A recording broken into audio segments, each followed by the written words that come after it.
Israel और Hamas के बीच युद्ध की आग फिर से भड़क सकती है। हमास ने इजरायली बंधकों के शव लौटाए हैं। हमास की हरकतें देख इजरायल युद्ध विराम समझौते को ताक पर रख सकता है।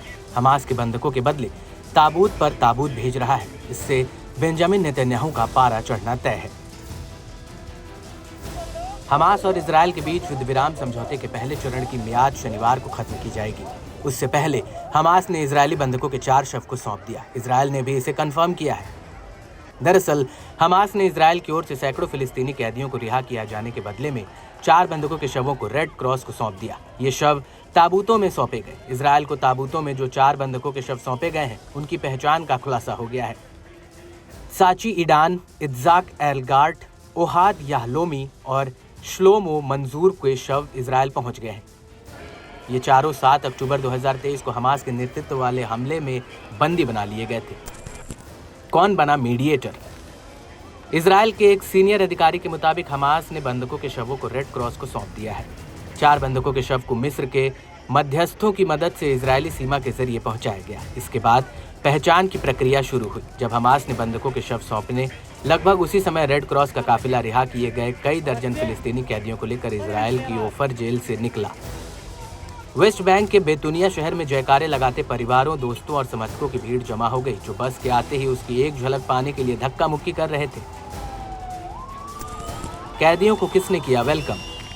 रिहा किए गए कैदियों का उनके शुभचिंतकों ने स्वागत किया, उन्हें गले लगाया और तस्वीरें खींची। रिहा किए गए एक व्यक्ति ने विजय चिन्ह बनाए, उसे उसके समर्थकों ने कंधों पर उठा लिया और भीड़ ने अल्लाहू अकबर के नारे लगाए। इन कैदियों में से कई तो 7 अक्टूबर 2023 के हमलों के बाद हिरासत में लिया गया था और उन पर कभी कोई आरोप नहीं लगाया गया।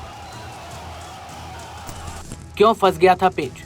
इससे पहले इजरायल को 600 से अधिक फिलिस्तीनी कैदियों को रिहा करना था, मगर उसने उससे पहले कहा कि सैकड़ों फिलिस्तीनी कैदियों की रिहाई तब तक नहीं की जाएगी जब तक कि गाजा में बंधक बनाकर रखे गए और लोगों की रिहाई सुनिश्चित नहीं हो जाती। इतना ही नहीं, बंधकों को अपमानजनक तरीके से सौंपना बंद नहीं किया जाता।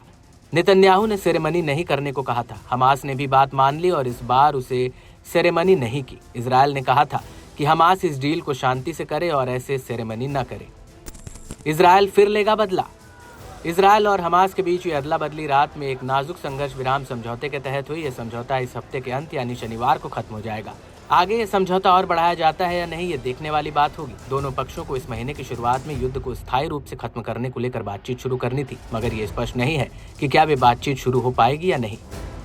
हालांकि ताबूत देखकर इजरायल में गुस्से का माहौल है। इजरायल ने आखिर किस मजबूरी में ऐसा सौदा किया, इस पर भी सवाल उठ रहे हैं। आखिर इजरायल ने 4 शवों के बदले इतने फिलिस्तीनियों को क्यों सौंपा, ये समझ से परे है। मगर इतना तय है कि नेतन्याहू का जब पारा चढ़ेगा तो इजरायल हमास से फिर बदला लेगा।